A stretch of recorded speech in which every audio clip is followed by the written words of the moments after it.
Hello everybody, it's your friendly digital technology librarian, Christy here. This is the first official week of summer, and to celebrate, I've cobbled together a little list of 6 recommendations promising to evoke those feel-good summer vibes. You know the ones I'm talking about, the ones that evoke memories of days at the beach, sweet summer romances, things like that. So hopefully you will find one of these 6 titles will remind you of your summer days of the past. As always, these recommendations are available totally for free to you with the use of your Milan-Berlin library card, and they are available on our 3 video services, which are, of course, CleveNet's Overdrive, Hoopla Digital, and Canopy. So without any further ado, I'm going to go ahead and leap right into these recs. Stay tuned. All right, so my one recommendation from CleveNet's Overdrive is a biggie. It's for the classic documentary Endless Summer. Now, Endless Summer is one of those documentaries that if you follow surfing at all, you've already heard of. It's considered a classic. It's sort of the quintessential surfing adventure. I am not super into surfing at all. I've never actually done it or anything, but even I have heard of this one. I'd never gotten to watch it until this week, and it really is absolutely fantastic. It's from the 1960s, but it doesn't feel dated. It actually feels super contemporary. It's from the director Bruce Brown, who is sort of known as the king of these sort of surfing documentaries. He's just incredibly good at it. He's part of that culture. And what's so special about Endless Summer is that it took that whole surfer vibe, that sort of easy, laid back, chill drive for the perfect wave, and embodied the movie with that sort of spirit. Prior to this, you definitely had a much more stilted, serious, sort of structured vibe to most documentaries. So this really kind of changed the game. It made documentaries really personable. They had, a lot more, what's the right word? Flair to them, I guess would be the best way to put it. And when this came out, I guess I was looking at historical pictures and things like that. The lines would be around the block. People really wanted to just watch this and sort of feel what the surfers felt, and that was not the norm necessarily for a lot of documentaries. Anyway, the other really fantastic thing about this documentary, besides being like a real slice of history, is that you really get to see all of these incredibly famous surfing spots, whether we're talking about shark-filled seas off the coasts of Australia, uncharted waters off of West Africa, tropical paradises. I mean, they're all part of this documentary. It really follows 2 particular surfers. They're Californians. They're very famous for the times. Robert August and Mike Hinson are their names. And Brown just sort of followed them around, and that's kind of the idea of the whole documentary, this endless summer where they just go from spot to spot to spot, and they can just continue traveling to these different places across the globe and essentially never be without a summer season. And that's really reflected well in a couple of scenes within this documentary. The one I'm thinking of in particular features one of the surfers on this wave that seems to be never ending, and in the best way possible, but he seems to ride the same wave for ages. Like, it's definitely many, many minutes. And you've seen tons of clips of people wiping out. Even the ones who are phenomenal at surfing eventually will fall off the wave, but it never stops. It's so long of a ride that Brown actually has to cut the shot a couple of times in order to get the full ride into the film. It really is quite shocking to see.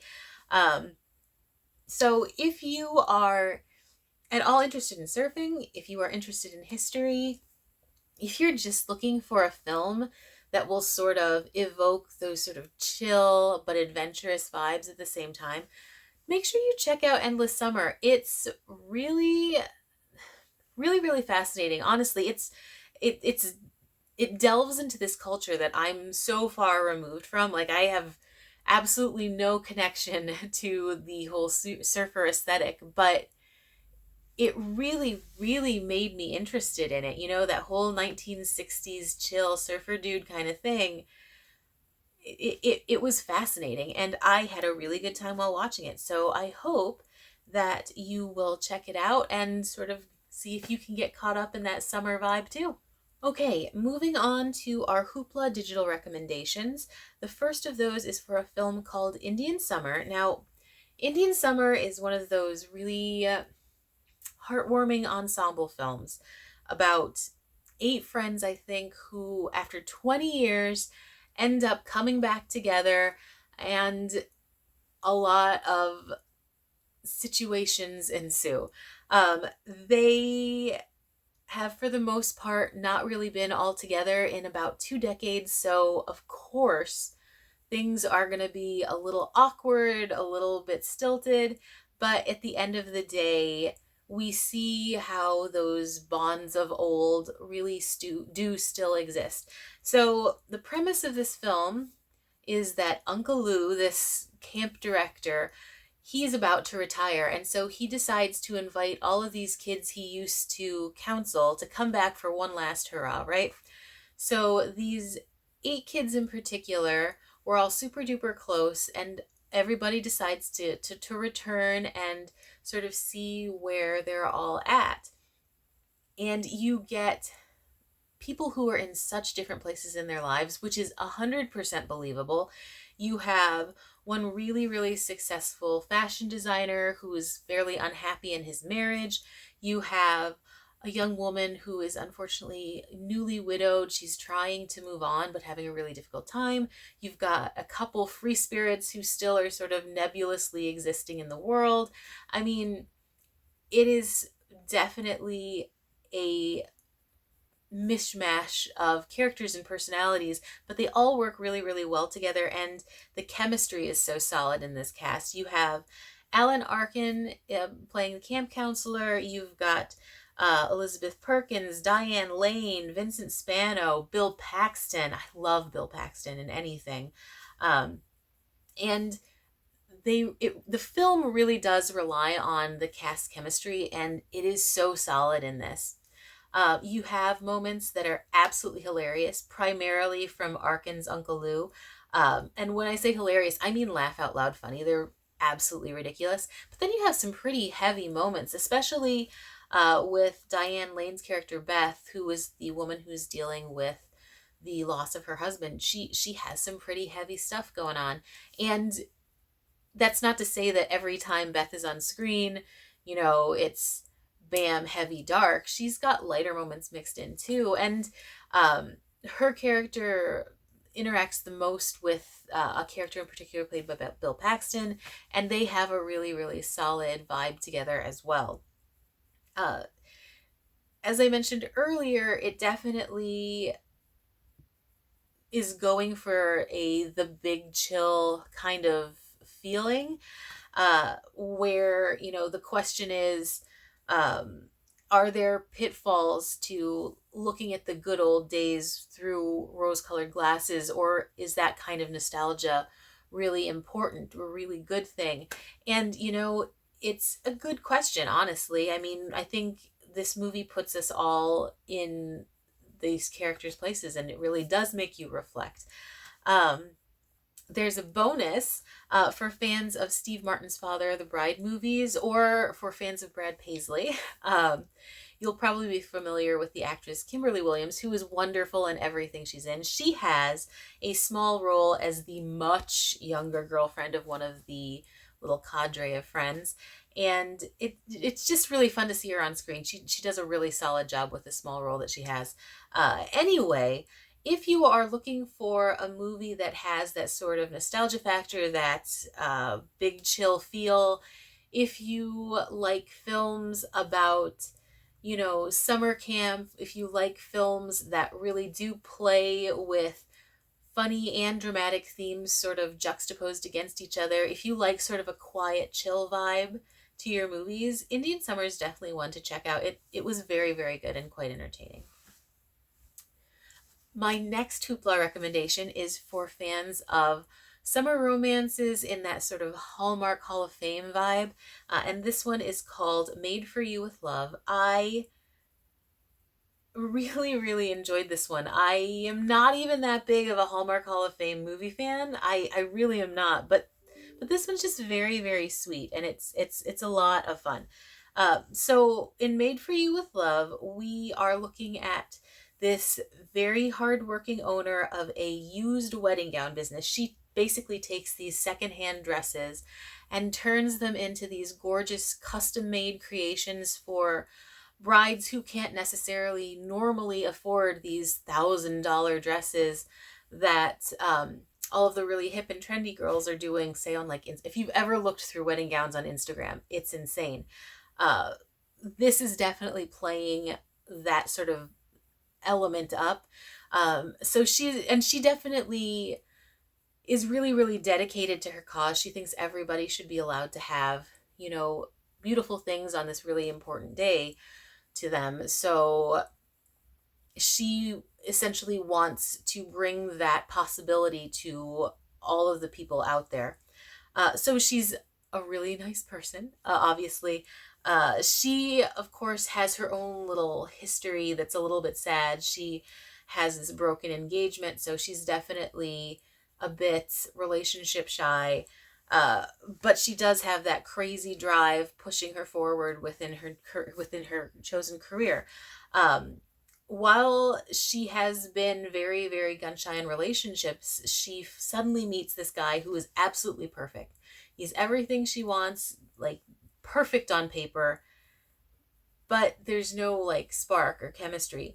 The same time she meets this guy that she clashes with immediately, has so many frustrations with, and they, however, have exceptional chemistry.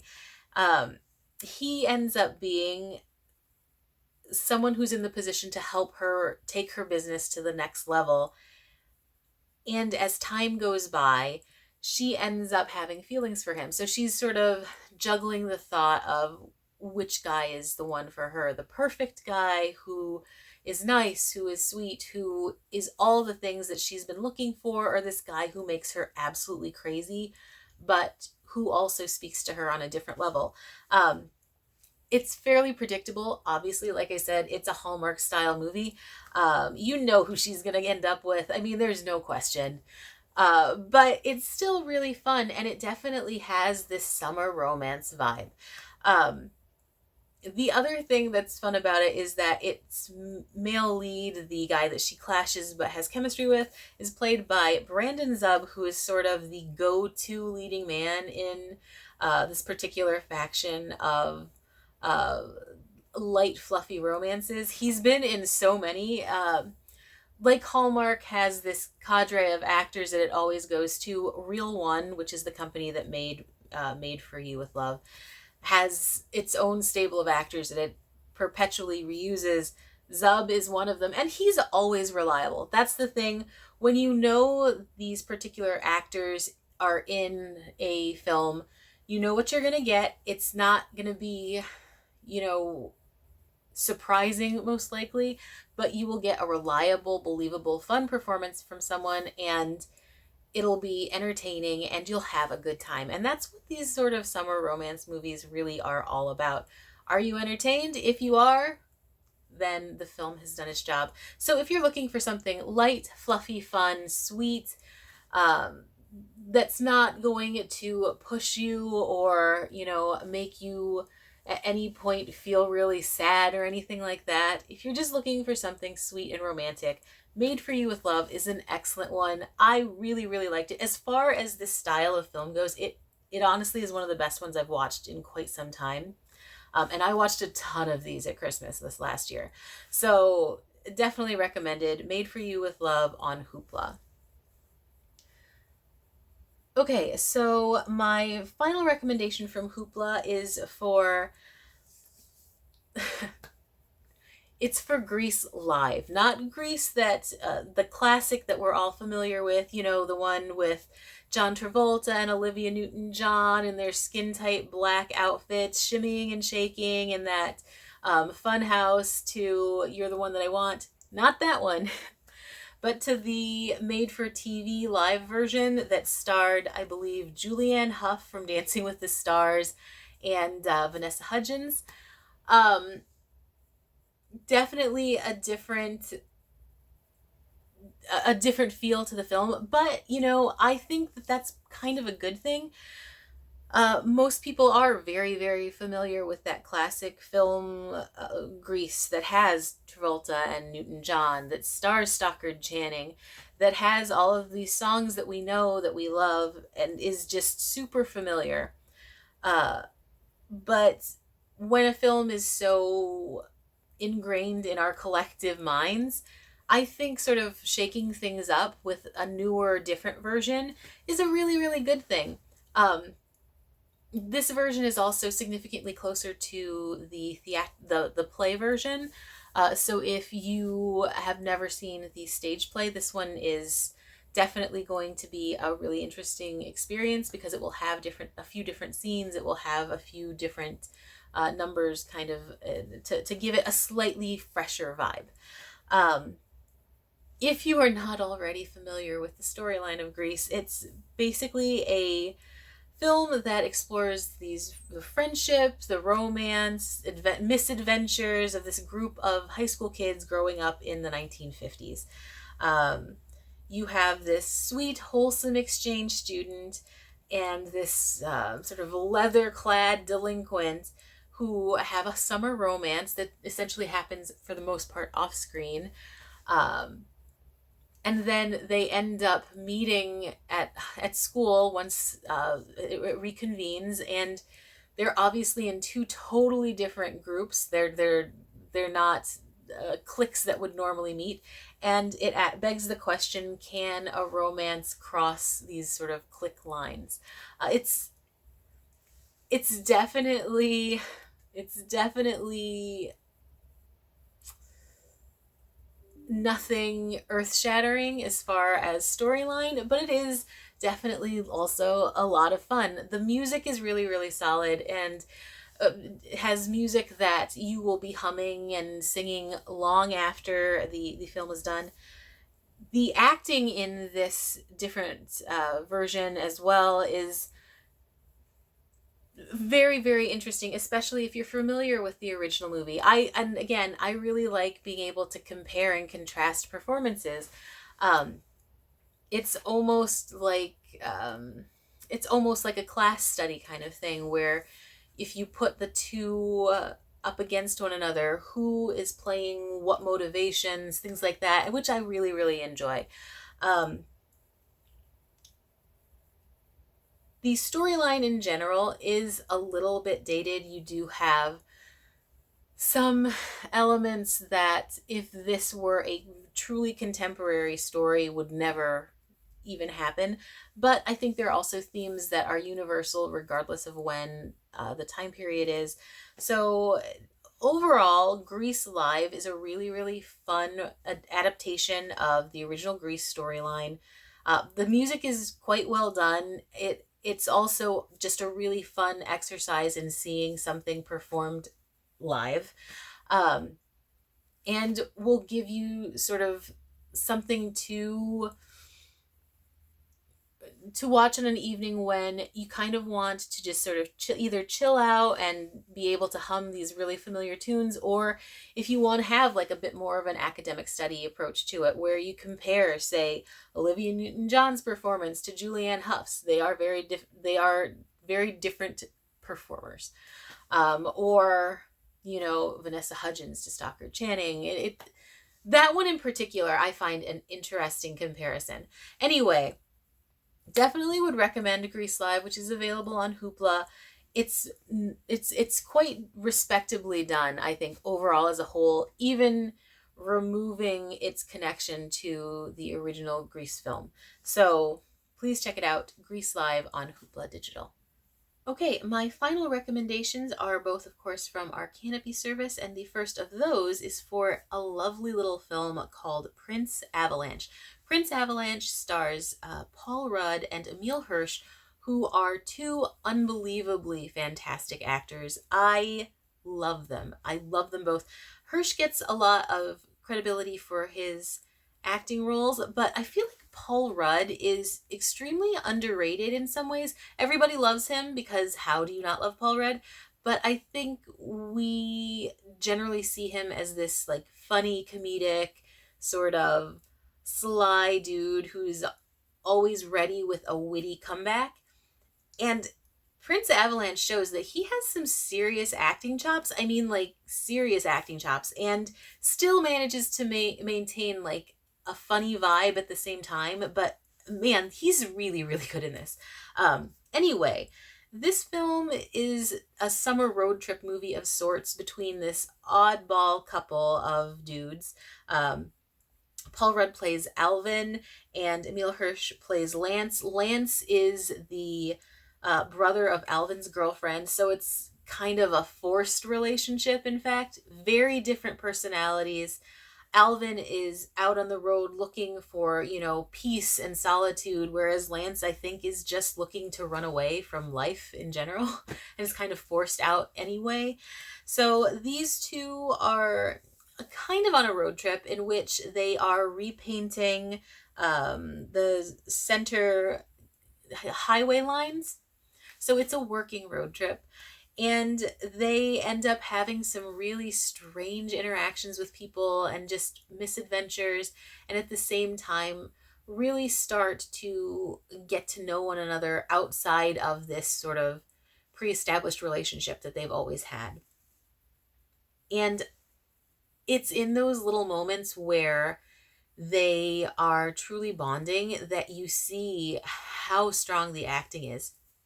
Again, Hirsch has almost always gotten a lot of credibility. He did Into the Wild, which was amazing. He's been in several other films, and he always does a fantastic job. Don't get me wrong, huge fan, excellent actor. But Rudd, man, he's just so good in this. He works on so many different levels. Sometimes he is, a little bit over the top and ridiculous, but others he's just really sinking in, and you absolutely believe what you see on screen. Like the more serious dramatic moments with his character here are so believable and so real and so devoid of that sort of smarmy's not the right word. Snarky, I think, is the right word. The sort of snarky, snide, like full of the ability to charm people mentality that he usually embodies. And I love that. I love that he allows himself to play the kind of character that does have a super serious, super intense sort of aura. Um, there are a lot of ridiculous situations in this, but there are also a lot of serious moments. And again, it's those serious moments where the acting really truly shines. And, having the moments of levity with those moments of seriousness, I think, is what made this film so enjoyable for me. If you are interested in movies with extremely solid acting, if you like films that are character studies and that really focus in on the relationships between people, it's a very small cast. There are only four characters really that we ever see at all in this movie, with them primarily being made up of Paul Rudd and Emile Hirsch's Alvin and Lance, respectively. So it's definitely a very limited cast, but you're still going to love it. It's for people who I think love character studies. If you are really into that, this is absolutely the movie for you. Prince Avalanche. You won't regret watching it. I thought it was wonderful, and I am probably going to watch it again at some point. Anyway, Prince Avalanche, available on Canopy. My final recommendation for this week is for a little film called Swallows and Amazons. It's based on a book of the exact same title, and it's this excellent family adventure film that is everything I could want in a more family-oriented adventure movie. It takes place in the 1930s, in the years just prior to Britain's involvement in World War II, where suspicions are at their highest of anybody outside the norm. But the main crux is all about these four children who are absolutely marvelous. They are curious, they are adventurous, they are total free spirits, and I feel very much different in portrayal from what I see in a lot of other period films of this particular time. They feel very contemporary, but in a good way. Anyway, this story is all about them sort of growing up at this sort of difficult time period, and it just takes a little slice of a summer from them. They are on summer holiday and they're just bored out of their minds essentially until they discover this little secluded island. It's very small, and they decide to claim it as their own. They're like, this is ours and we will protect it at all costs, only to discover another group of kids has already done the same thing. There's a little clash of these two clans, but eventually they sort of come to an accord and they get to know one another. And that's really a huge part of the charm, is watching these two groups sort of learn how to navigate a new relationship. So they you have that sort of kid bonding element to it, which I really enjoy. But the big drama, the conflict, it has to do with what happens when the adult world kind of encroaches on this sort of childhood ideal. It's especially connected to this rather gruff, grumpy, um, mysterious man who lives on a boat and who absolutely is not friendly towards our four core characters. They, in their minds, think of him as a bit of a pirate. He's that kind of grumpy and that kind of um, standoffish. He's definitely mean. Uh, but what's really interesting is he's so isolated and so outside the norm that the adults in this little local village also don't trust him. They don't like him. He is the example of the outsider. And there's some question as to how much of an outsider he actually is, but I don't want to give any spoilers away.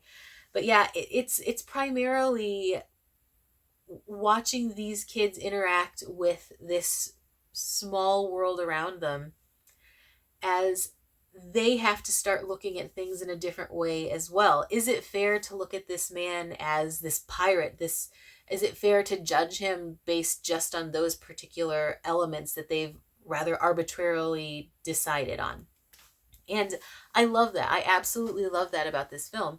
It really makes you kind of think. It makes you reflect on your own personal choices as a kid. And all the time you have that thought of the encroaching war on your mind. So if you're looking for something fun and exciting that also has a lot of layers, that is connected to actual history as well, check out Swallows and Amazons. It's a really, really well done film, I think, and the adaptation is very much enjoyable. There's some creative license choices going on, but I actually think those choices are very good ones. I think they make the film feel more modern without, of course, ever leaving that period vibe, but I think the characters emotionally feel easier to connect to. So please do check out Swallows and Amazons, available on Canopy. Exceptionally good movie. So with that, I am all done with this week's Fun in the Sun recommendations. If you have any recommendations for summer films, please do comment and leave them below. I always love to see movies that I'm not particularly familiar with. If you have any recommendations for future themes as well, I'd love to see those. And with that, I'm going to close out this episode. Thank you, as always, for joining me. Again, my name is Christy. I am our digital technology librarian. If you ever need any assistance with digital tech, please give our library a call. And I hopefully will see you next week. Bye.